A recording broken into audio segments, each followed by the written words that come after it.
siempre es un placer saludarles. Gracias por el privilegio de permitirnos llegar hasta sus hogares. Hoy en Respuestas vamos a continuar desarrollando la serie que iniciamos la semana pasada titulada El gobierno, la economía y la ciencia a través del lente de Dios. Nuestro tema de hoy, el rol del cristiano en la sociedad. Y como de costumbre le damos la bienvenida al pastor Miguel Núñez, quien siempre está con nosotros y es quien nos orienta en todos estos temas tan interesantes. ¿Cómo estás, Miguel? Muy bien, y de nuevo, este rol que el cristiano debe jugar en su sociedad, yo creo que ha sido muy mal entendido por unos que se han ido al mundo de la política puramente, entendiendo que ese es su principal aporte, y otros que han permanecido pasivos, entendiendo que el cristiano no tiene ningún rol que jugar en su sociedad, y queremos desarrollar a lo largo del programa qué es lo que la visión bíblica debiera ser. Así es, la semana pasada en nuestro programa anterior, titulado La relación entre la religión y el gobierno, tú trajiste 5 posiciones antibíblicas, las cuales me gustaría repetir porque prácticamente resumen todo lo que fue nuestro programa de la semana anterior. La primera era una religión estatal obligatoria, que es básicamente el haber impuesto al ciudadano una religión y el que ellos adoptaran forzosamente esa religión. La segunda es la exclusión completa de la religión de las esferas del gobierno y de la política. La tercera era que todo gobierno es malvado y demoníaco. La cuarta consistía en evangeliza, no te metas en política. Y la quinta era totalmente lo opuesto: envuélvete en la política, pero no evangelices. Y ya hacia el final, entonces tú hablabas de la posición más balanceada que pudiéramos adoptar, tomando en consideración que estas 5 anteriores son antibíblicas. Y entonces hablabas de lo que es el no permanecer callados y el llamado a ser sal y luz en medio de nuestra sociedad. Y ahí fue precisamente donde nos quedamos la semana pasada. Bueno, precisamente yo creo que la frase que mejor define lo que debiera ser nuestro rol es esa. Tú necesitas ser sal del mundo, luz del mundo y sal de la tierra. Dijimos, ¿verdad?, que la sal tiene una función de preservación. Imagínate que de repente el mundo quedara sin ninguna influencia de los valores cristianos. Y por otro lado, la luz es la verdad de Dios que viene a iluminar las mentes oscuras, sumergidas en el error y en la mentira que nosotros hemos comprado por tanto tiempo. El hecho de que Jesús dijera a su Padre, no te pido que lo saque del mundo, sino que lo dejes en el mundo, obviamente tienen una función en el mundo. Dios no nos llamó la luz de la iglesia, no nos llamó la sal de la iglesia, nos llamó la sal de la tierra y luz del mundo, entendiendo que esa iglesia es la que tiene la función de preservar, de iluminar, de esclarecer, de dirigir a la sociedad en medio de la cual ella se encuentra. Esa es una de sus funciones. Que podamos hablar más adelante de cómo lo va a hacer es otra cosa, pero es el impacto hacia afuera del mundo que le rodea es parte de la función de la iglesia. Si nuestro llamado es hacer sal y luz, Miguel, ¿hasta dónde el cristiano ha sido llamado a influenciar la sociedad y el gobierno? Bueno, yo creo que ahí hay una gama de opiniones, ¿verdad? Desde no tienes ninguna influencia, no tienes ningún rol, no tienes ningún llamado, hasta aquellos que quieren alcanzar las posiciones gubernamentales para cambiar la sociedad, que tampoco es lo que nosotros estamos planteando. La realidad es que las estructuras administrativas de las sociedades necesitan cambiar y las leyes necesitan ser mejoradas. Bueno, eso va a comenzar por un efecto de lo que es la verdad de Dios que comienza a permear en la sociedad. Algunos teólogos conocidos no creen esto, simplemente que tú debes predicar el evangelio básicamente dentro de la iglesia, para la iglesia, y aquellos que vienen a tu iglesia. Wayne Grudem, un teólogo contemporáneo muy conocido, no es de esa opinión. Él entiende que nosotros tenemos un llamado dado por Dios desde la creación para afectar, impactar el mundo que nos rodea, desde que Dios dice sojuzgar la tierra, crecer y multiplicados y gobernarla, someterla. Nos está hablando de hacer algo con la tierra, con el mundo donde Él nos coloca. Y para impactar ese entorno, y ese entorno incluye nuestra sociedad también, ¿cómo lo hacemos? ¿Qué debemos hacer? ¿Cuáles alternativas tenemos ante nuestra sociedad y el gobierno de turno? Bueno, yo creo que una alternativa sería, te quedas callado, las leyes las pasan, las decretan, las cosas van de mal en peor y tú permaneces un testigo pasivo. Pero tenemos que hacernos la pregunta, ¿realmente la Biblia apoya esa forma de vivir? No creo. Por otro lado, nosotros pudiéramos levantar el estándar de Dios en un púlpito y solamente en ese púlpito para la iglesia. Pero el problema es que la batalla se está librando fuera de la iglesia. La batalla se está librando en la sociedad. De manera que levantar el estándar dentro no va a ser suficiente para lograr el impacto que entendemos la Biblia nos ha llamado a tener. Y en tercer lugar, nosotros pudiéramos levantar el estándar no solamente dentro de la iglesia, sino también en el seno de la sociedad, vía medios de comunicación, vía lo que es los periódicos, vía entrevistas, vía programas y más cuando tú vas a trabajar como trabajadora cristiana en el lugar donde te encuentras. Tú vives ese estándar, tú proclamas ese estándar, tú defiendes ese estándar y tú demuestras la veracidad y el porqué de ese estándar. Yo creo que ahí es donde está nuestro llamado. Has expresado diferentes cosas que debemos hacer, sin embargo, muchas veces se percibe en el cristiano esta actitud de quizás de pesimismo o de resignación, de que lamentablemente las cosas no van a cambiar, de que no vale la pena quejarse porque nada va a producir un cambio. Bueno, yo creo que eso sería la teología resumida en esta frase de aquella famosa canción, lo que será, será. Bueno, no es así. Realmente la Biblia tiene otra perspectiva. Nosotros no fuimos dejados en este mundo para registrar la historia. Nosotros fuimos dejados en este mundo para cambiar la historia, impactar la historia, siendo instrumentos en las manos de Dios. No hay duda de que Dios es que hace los cambios, pero sabes que cuando Dios hace los cambios, lo hace a través de instrumentos humanos. De manera que nosotros como instrumento pudiéramos colocarnos en las manos de Dios y estar a su servicio para nosotros hacer eso. Yo creo que eso es una de las cosas que sigue siendo malentendida, y es que frecuentemente queremos polarizar a Dios y al ser humano. Solamente Dios puede hacer eso.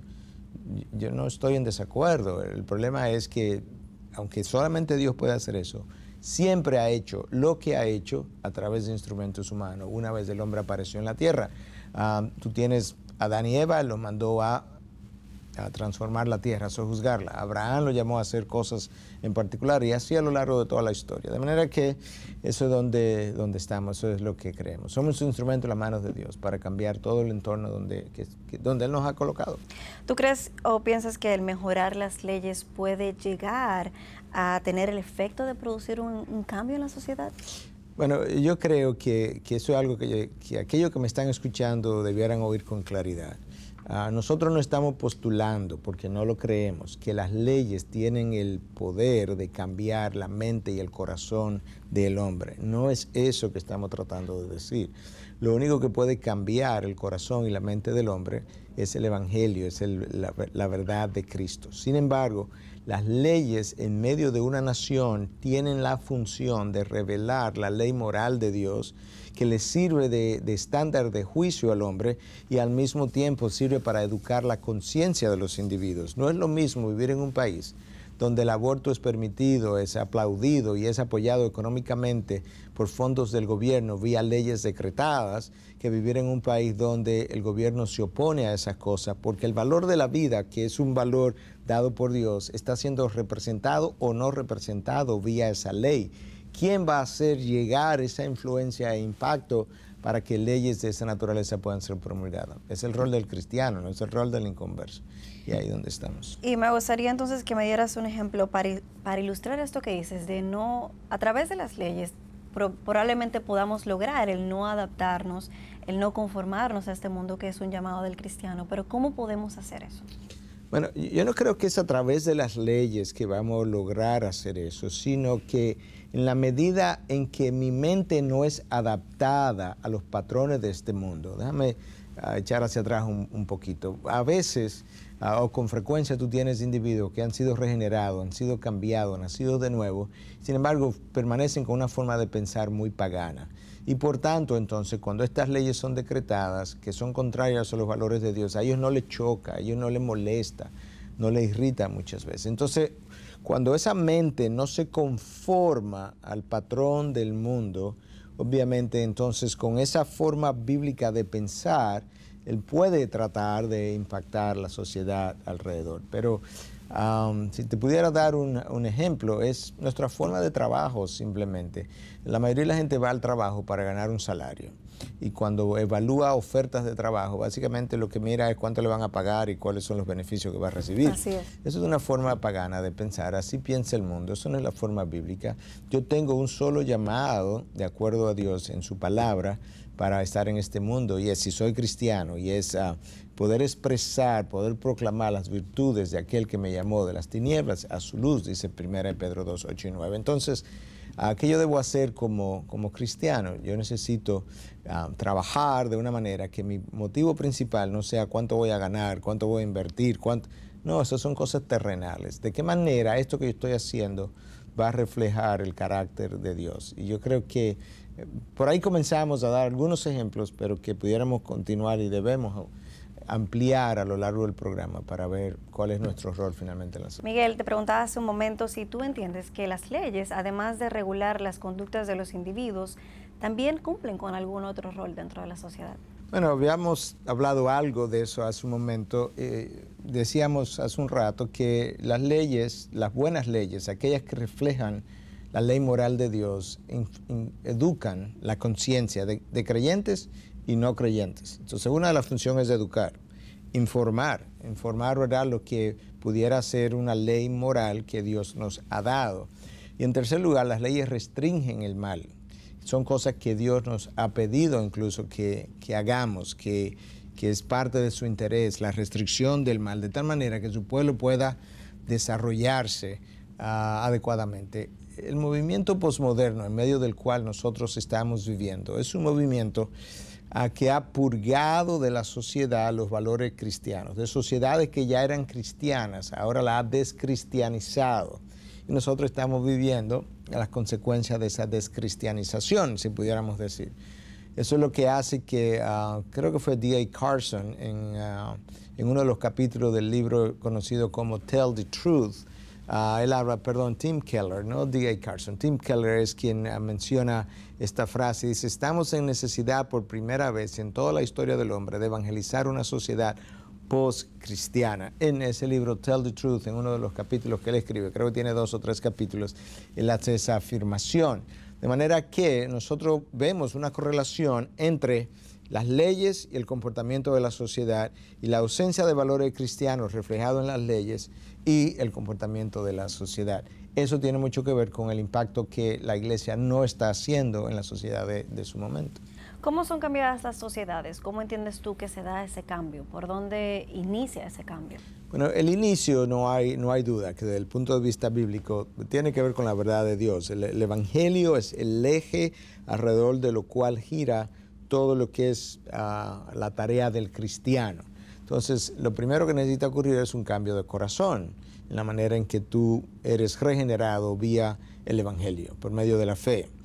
En segundo lugar, una vez el corazón ha sido cambiado, regenerado, tu espíritu, pues tu mente necesita comenzar a eliminar aquellos valores que tú habías cosechado por mucho tiempo en un mundo completamente secular y ahora abrazar nuevos valores. Tiene un cambio de corazón, tiene un cambio de mente.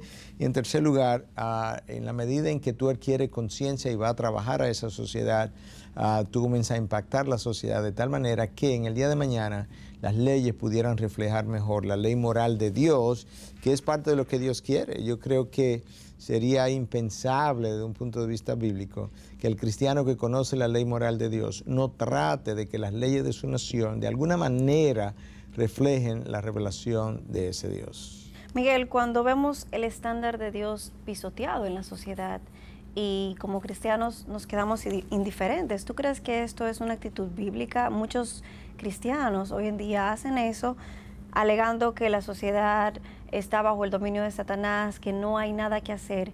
Yo me pregunto, hombres de la Biblia, hombres cristianos, aquellos que forman parte de la historia bíblica, ¿tuvieron esta misma actitud de indiferencia? No, yo creo que la Biblia está llena, repleta de ejemplos, de ilustraciones, de personajes escogidos por Dios que en su momento supieron hacer un enfrentamiento de lo que fueron las condiciones no congruentes con la palabra de Dios. Daniel 4:27, por ejemplo, dice: por tanto, oh rey, que mi consejo te sea grato. Pon fin a tus pecados haciendo justicia y a tus iniquidades mostrando misericordia a los pobres. Quizás sea prolongada tu prosperidad. Daniel está ministrando al lado del rey. Esta denuncia y confrontación del rey pudo haberle costado la vida y sin embargo Daniel, en el ejercicio de la responsabilidad que Dios le había dado, decide confrontar al rey. No solamente le dice que se arrepienta de sus pecados, sino que le habla de uno de esos pecados y es la injusticia en contra de los pobres, mostrando misericordia a los pobres. Eso nos habla a nosotros de que tenemos un interés en afectar las condiciones de la sociedad, porque si Daniel no lo hubiese pensado de esa manera, lo único que le hubiera hecho es predicar la palabra y no hubiese dicho absolutamente nada en cuanto a lo que sería que Nabucodonosor llegara a creer en Dios. No, le dice, sabes una cosa, tú tienes una responsabilidad como rey y representante del gobierno de afectar la condición de los pobres. Quizá Dios te prolongue la vida, quizá Dios te dé prosperidad.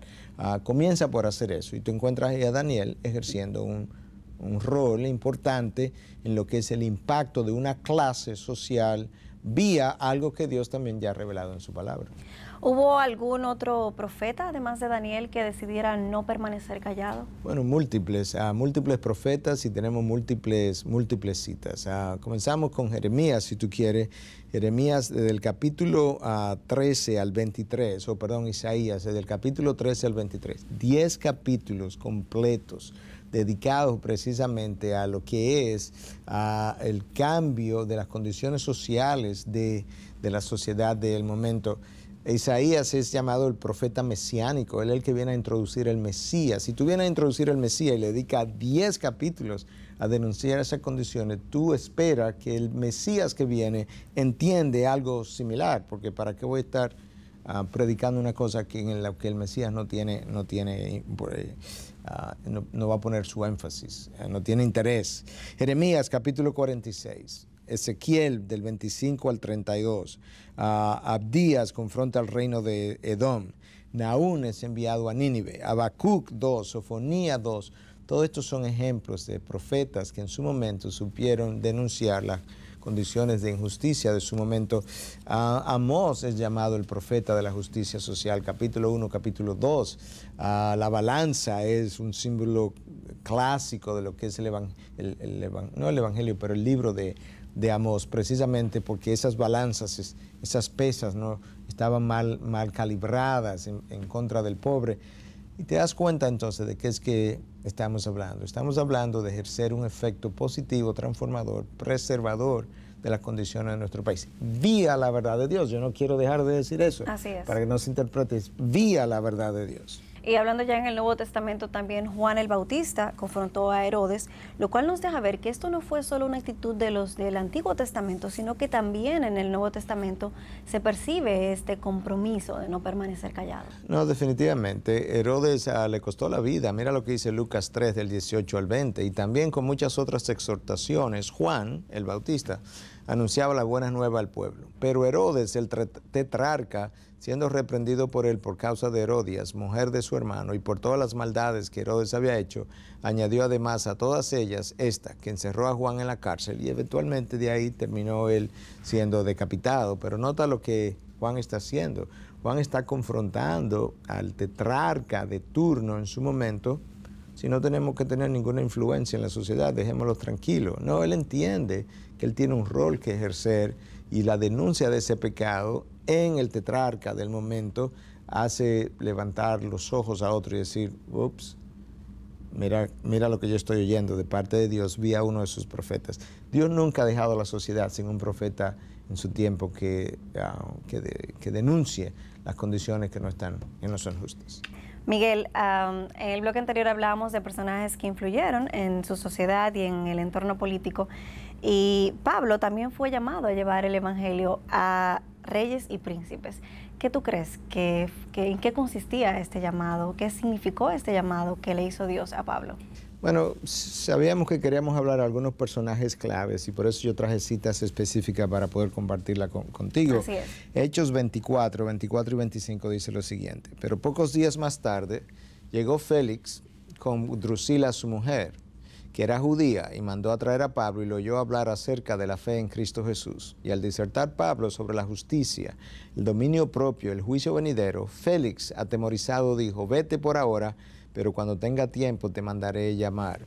Tú tienes aquí a un gobernador de nombre Félix, y tú tienes ahora a Pablo que está en la cárcel, y sin embargo, estando Pablo en la cárcel, Félix tiene interés en escuchar a Pablo a ver qué tiene él que decir. Cuando Dios le hace el llamado a Pablo, le dice que él llevará el evangelio ante reyes y príncipes, la realidad es que no siempre que Pablo llevó el evangelio, la gente cambió, pero había una confrontación de su mal vivir, y en ocasiones la gente también cambió.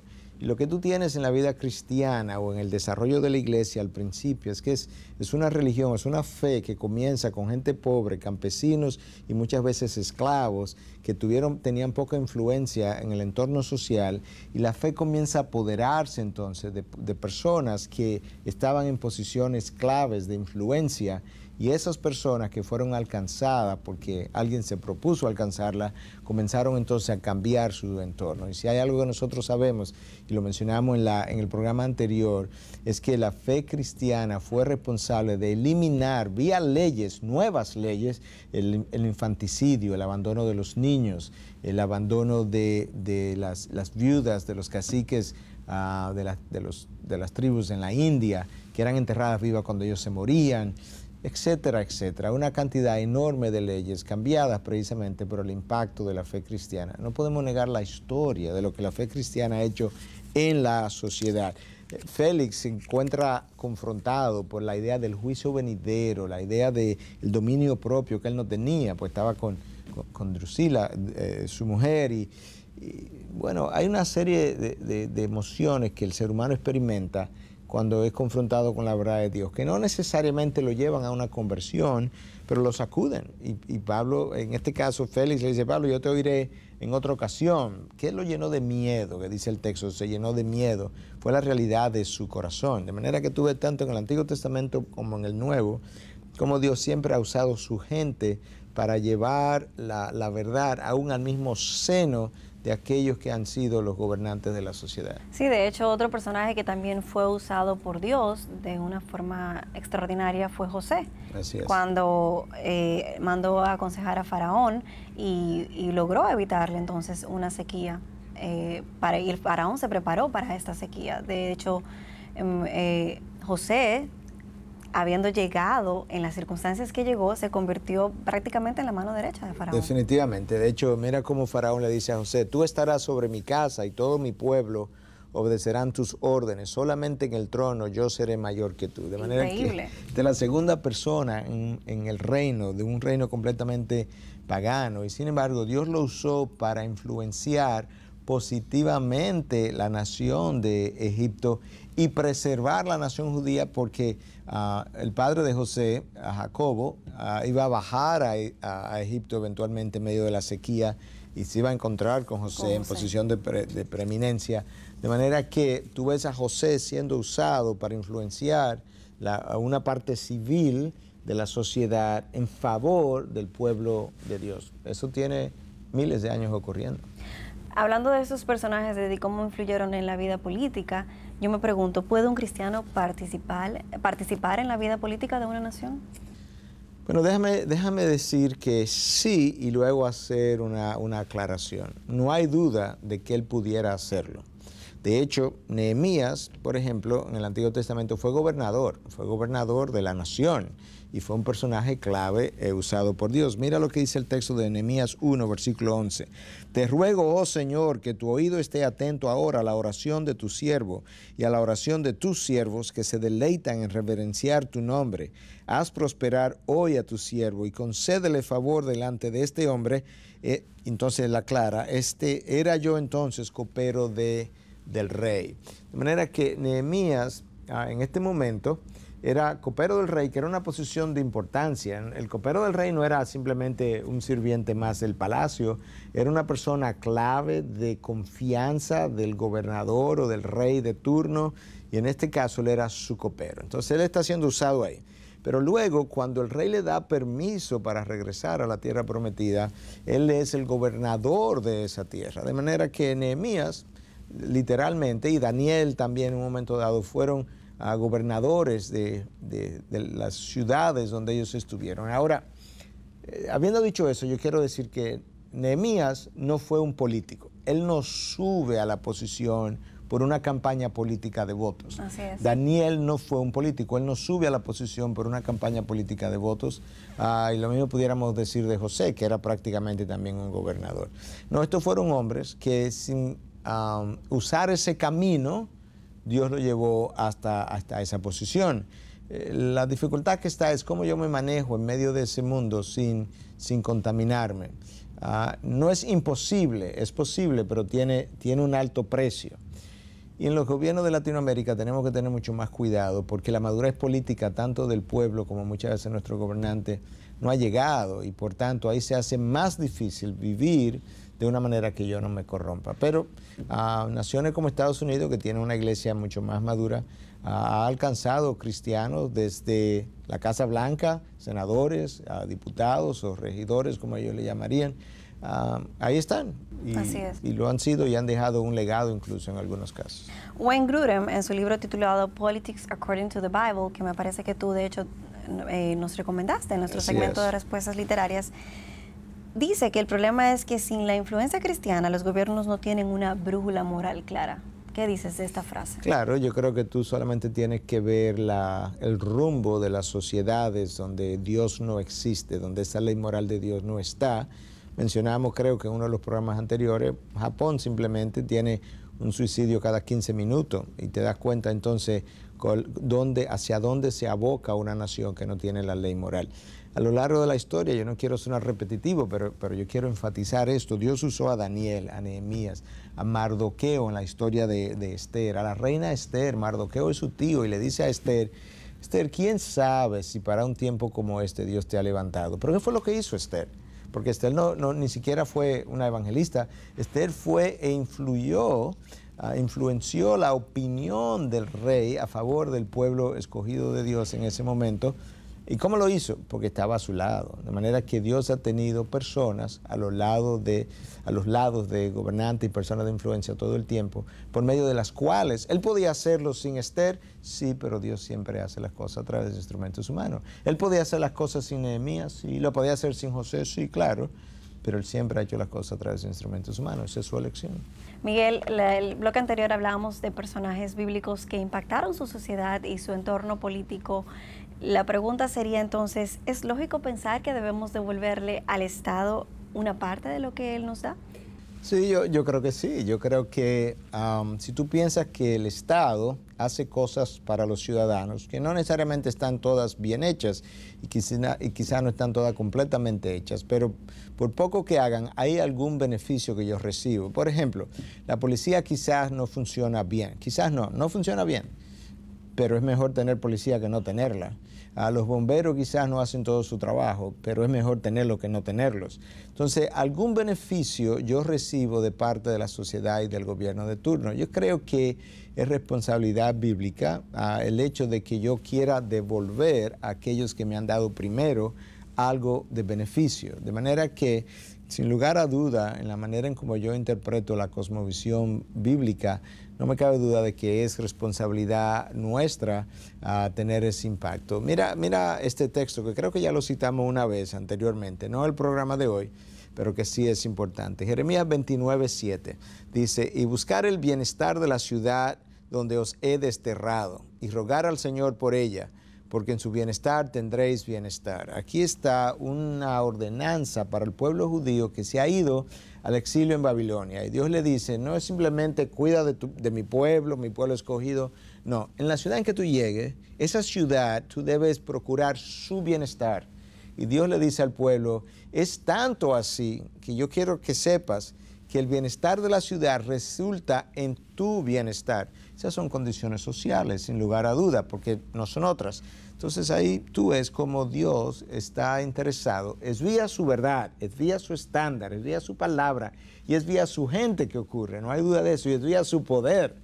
Pero la pregunta a lo largo del programa no es cuál es la vía, la pregunta es si tenemos un rol. Así es. Y estamos tratando de demostrar que definitivamente a la luz de la palabra de Dios tenemos un rol y que el cristiano así lo ha mostrado. Y la realidad, Miguel, es que al final de cuentas, en la medida en que esa sociedad, esa ciudad se beneficia, se organiza, en esa misma medida nosotros también vamos a beneficiarnos.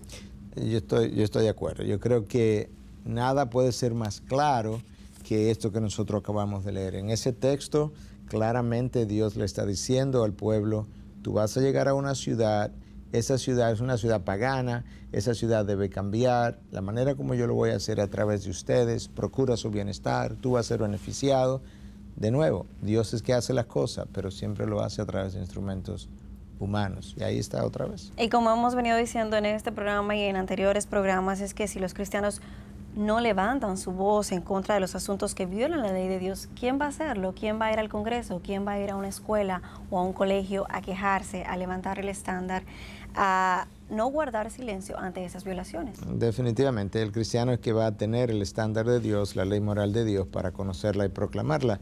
A veces nosotros hacemos eso intercediendo en oración, a veces nosotros hacemos eso yendo a un colegio y levantando una queja, a veces nosotros hacemos eso en un medio de comunicación como la televisión o el periódico, pero tenemos que hacerlo. Déjame usar otro texto de la palabra en Ezequiel 22, 29, donde dice lo siguiente: las gentes de la tierra han hecho violencia y cometido robo, han oprimido al pobre y al necesitado, y han maltratado injustamente al extranjero. Escucha de nuevo las injusticias que están siendo denunciadas: violencia, robo, opresión al pobre y maltrato al extranjero. Todas esas son condiciones sociales. Ese es Ezequiel 22, 29. En ese contexto, Dios dice, en el próximo versículo, dadas estas condiciones sociales, próximo versículo, busqué entre ellos alguno que levantara un muro y se pusiera en pie en la brecha delante de mí a favor de la tierra para que no la destruyera, pero no lo hallé. ¿Qué estaba Dios diciendo? Yo vi las condiciones sociales de la gente, el robo, la violencia, la injusticia contra el extranjero, y yo me busqué un hombre, siempre es un instrumento humano, que pudiera servir de intercesor y estar ahí a favor de la tierra. No encontré ninguno. Mi intención era no destruirla. Al final terminé destruyéndola. ¿Por qué? Porque no encontré ninguno de mis hijos que estuviera dispuesto a pararse en la brecha. Ahí está. Yo creo que ahí está también claro que realmente tenemos un rol de impactar ese medio y Dios lo va a hacer a través de nosotros. Miguel, cada semana nos traes literatura valiosa e interesante. ¿Qué te parece si pasamos a nuestro segmento de respuestas literarias y veamos entonces qué tienes para nosotros en el día de hoy? Adelante.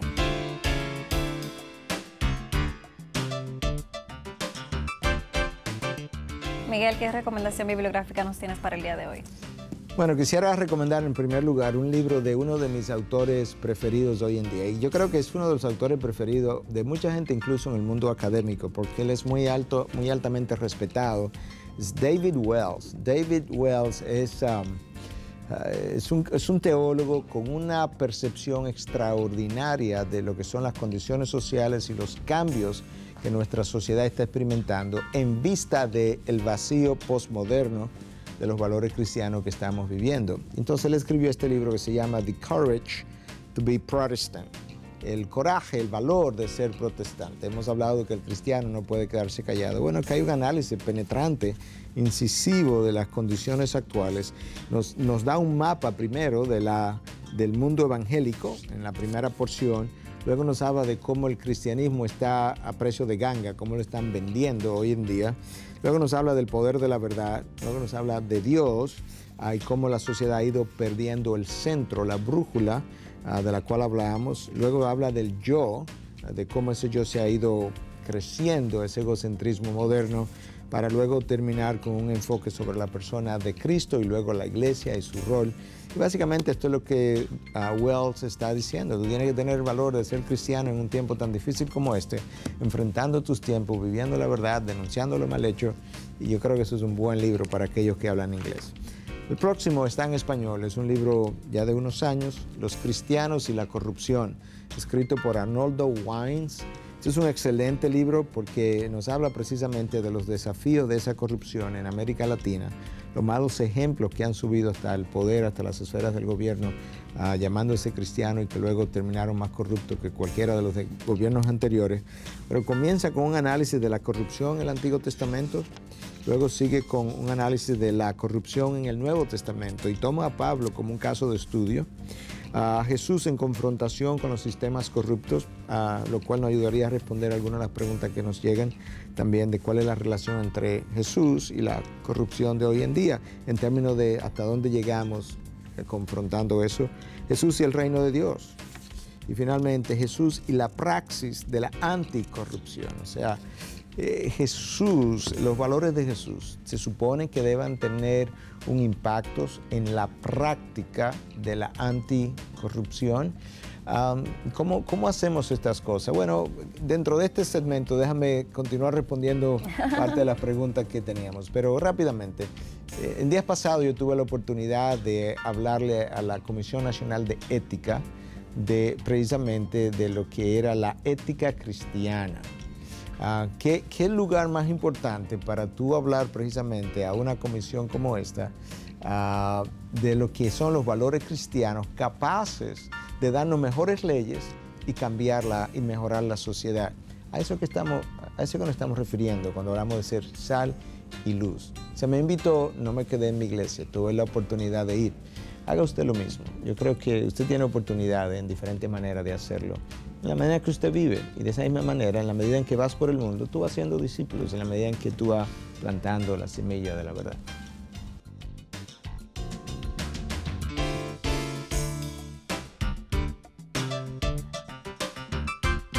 Miguel, hace un momento hablabas de Ezequiel 29:30, donde dices que Dios buscó entre ellos alguien que levantara un muro y se pusiera en pie en la brecha, y no encontró nadie, que por eso destruyó. La pregunta es, ¿entiendes tú que el cristiano entonces no debe permanecer en silencio cuando ve que la ley de Dios es violada, cuando ve cambiar las leyes, prohibiendo la enseñanza en las escuelas de la creación o a favor de la abstinencia o el valor de la vida? ¿Tú crees que ante tales situaciones nosotros debemos levantar nuestra voz? Definitivamente, yo creo que si hay algo que la historia ha probado en la nación norteamericana, es que el silencio de los cristianos es que ha creado un vacío, y en ese vacío entonces se han introducido todas estas nuevas leyes y cambios de leyes, porque aquellos que conocían la verdad y que no estaban de acuerdo con las nuevas leyes nunca levantaron su voz. En Daniel 11:32, hablando de un tiempo en que el anticristo se levantará y habrán condiciones muy difíciles, tú lees estas palabras: con halago hará apostatar a los que obran inicuamente hacia el pacto, hablando del anticristo, mas el pueblo que conoce a su Dios se mostrará fuerte y actuará. Nota la correlación que hace ese texto. Número uno, hay un pueblo que conoce a su Dios. Y como conoce a su Dios, no solamente él va a ser fuerte en resistir, él va a actuar. No va a permanecer pasivo, él va a resistir, él va a hacer la oposición. Y lamentablemente, yo creo que eso es lo que a veces perdemos de vista. Esto es parte de la revelación de Dios para nosotros, parte de cómo él ha actuado. Dios no es predecible, pero Dios es consistente. Usualmente aquello que él hizo en el pasado lo hace hoy en el presente y lo hará mañana en el futuro. Yo creo que el estándar, el patrón, desde Génesis con José hasta Apocalipsis, porque esto está hablando potencialmente de un tiempo ya final, es precisamente de cristianos levantándose, actuando, no siendo pasivos. Miguel, hace un momento te comentaba que muchos cristianos alegan el hecho de que esto es un mundo caído y que por tanto no hay esperanza, y básicamente entonces se resignan a vivir y a no ser motivados a generar ningún cambio en la sociedad.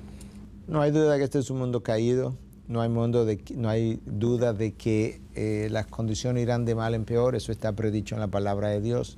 Sin embargo, al mismo tiempo, mientras todo eso ocurre, Dios nos ha hecho un llamado. ¿Qué implica ser sal? ¿Qué implica ser luz? ¿Qué implica ser sal de la tierra y luz del mundo?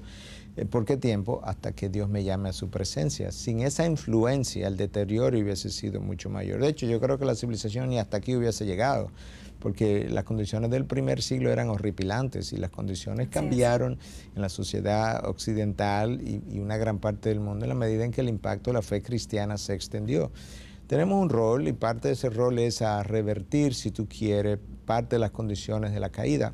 Cuando tú haces un programa para dar comida a gente que tiene hambre, bueno, la pobreza es una de las condiciones fruto de la caída. ¿Qué tú estás tratando de hacer? De frenar, de devolver parte de las condiciones caídas. Cuando tratamos de sanar un paciente con una condición física, aún eso, sin que sea un milagro y una sanación, eso implica que estoy tratando de afectar las condiciones de la caída. Eso es algo que lo hacemos continuamente, no tenemos ni que pensarlo y lo hacemos, porque es uno de los roles que Dios le ha dado al cristiano. Pero al hacerlo, debemos hacerlo entonces de una manera que refleje el carácter de Dios en su justicia, en su amor, en su misericordia, honestidad, transparencia, etc.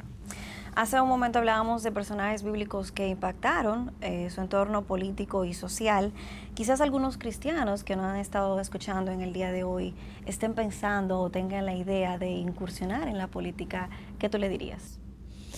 Bueno, yo creo que este es un terreno sumamente difícil. Lo primero que yo le diría es que tiene que cerciorarse que Dios le ha llamado a esta posición, porque ninguna de las personas que mencionamos en la historia bíblica se llamaron ellos mismos a alcanzar esas posiciones. Fueron cosas que Dios coyunturalmente los llevó hasta allá, orquestó. Eso es lo primero. Lo segundo es que es difícil jugar con fuego y no quemarte. Tienes que saber que tendrías que establecer un patrón de vida y cultivar un carácter íntegro sumamente fuerte y rodearte de hombres a quien tú puedas rendirle, que te hagan rendir cuentas, incluyendo personas que no están en tu mundo de la política, que pudieran entonces caminar contigo y convencerse todos juntos de cuál es el camino. No, pudiera ser tu pastor, pudieran ser personas cristianas en tu iglesia, pero alguien que te haga rendir cuenta en cuanto a tu integridad. Yo creo que eso es vital. El cultivar el carácter que ya mencioné, yo creo que eso es uno de los graves problemas. Ya lo hemos dicho en diferentes programas y series. Cuando hablamos acerca de las características de un líder, dijimos que muchos líderes se habían ido de cabeza porque en la medida en que ascendían no habían cultivado su carácter. Eso de hecho fue observado por un psicólogo de la Universidad de Harvard. Y eso es una gran realidad. Ahí está mi consejo. Y segundo, lamentablemente en Latinoamérica la política muchas veces se ve como una cuestión oportunista y ese es otro de los problemas. Cuando alguien va a ser político, él debiera ver la política como una carrera profesional, como el médico, como el ingeniero, como el economista, prepararse para eso, porque en nuestros países nadie se prepara para la política y se postulan y ganan la presidencia sin ninguna preparación algunos. De manera que eso es otra cosa que yo le diría. Usted tiene que prepararse para eso intelectualmente, pero más aún espiritualmente prepararse para esa tarea y rodearse de gente que le haga rendir cuenta. Si usted no está listo para eso, yo dudo que usted va a poder mantener su caminar. En pocas palabras, no es imposible, pero sería un trayecto difícil. Cuesta arriba. ¿Cuáles han sido los ejemplos recientes en Latinoamérica de cristianos que han llegado al poder? Muy malo, lamentablemente. Y de hecho ha sido tan malo, porque han llegado algunos de ellos a la presidencia, ha sido tan malo que cuestionamos enormemente si realmente eran cristianos o son cristianos. Por sus frutos los conoceréis. Si tú quieres impactar la nación y tú eres cristiano, te dices ser cristiano, protestante incluso, evangélico, llegas a la presidencia y luego tú eres perseguido por la justicia debido a los desfalcos que hace, como han ocurrido en varios de nuestros países, entonces tú te das cuenta que tú tienes que cuestionar si realmente esa persona era cristiana. Por tanto, nosotros necesitamos más madurez política. Si el cristiano quiere incursionar en eso, él tiene que pensar hasta dónde existe madurez política para él poder hacer un papel más balanceado. Y yo no digo que es imposible, pero muchas veces se le impide llegar incluso antes de llegar, precisamente por no ceder ante las presiones. Así es. Miguel, el rol del cristiano en la sociedad es nuestro tema de hoy, aquí en Respuestas, y estoy segura que es un tema que ha generado muchísimas preguntas. ¿Qué te parece si vamos a nuestro segmento de preguntas y vemos cuáles son las interrogantes que tenemos para el día de hoy? Adelante.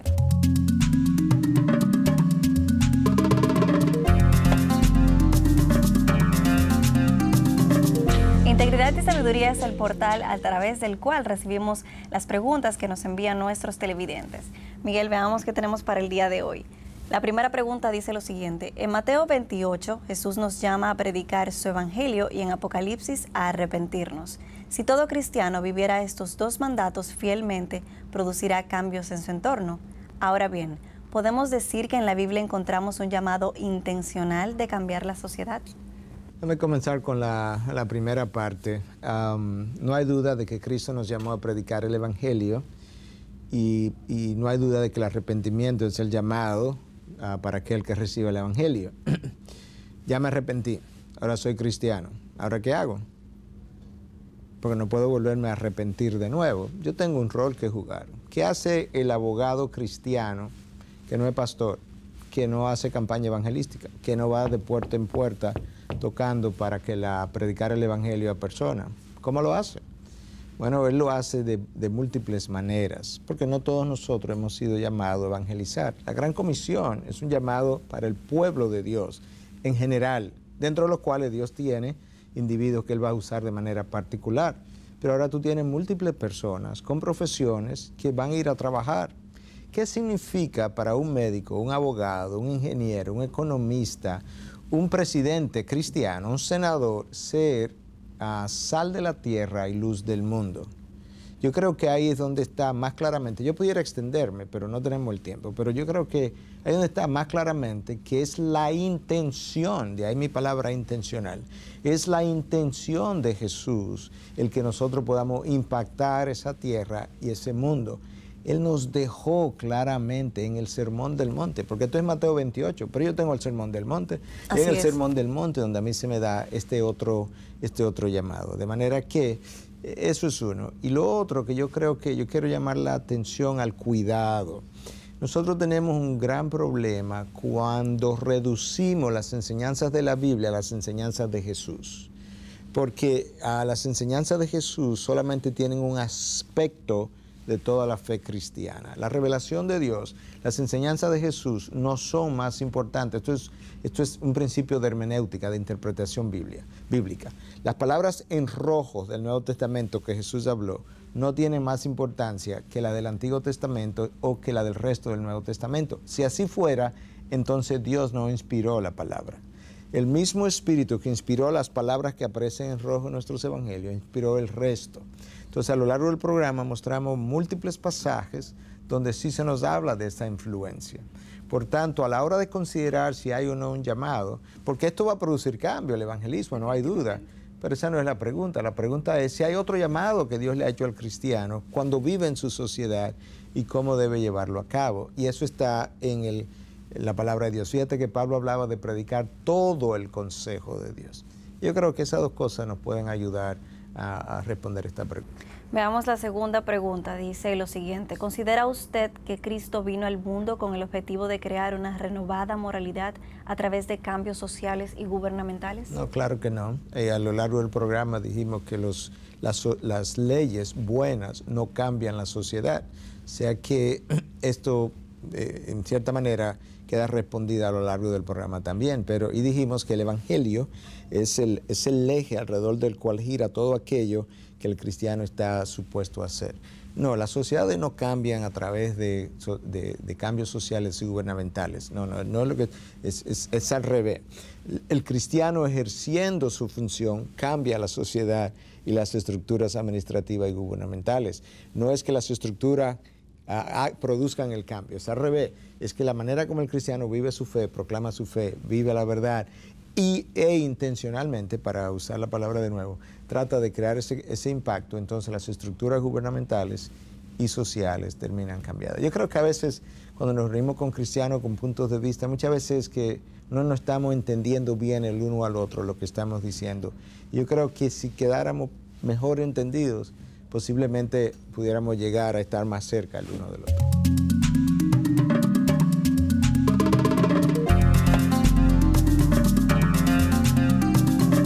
Miguel, se nos ha acabado el tiempo en el día de hoy. Este es nuestro segundo programa de la serie El Gobierno, la Ciencia y la Economía a través del lente de Dios. Precisamente la semana pasada y esta estuvimos hablando acerca del gobierno.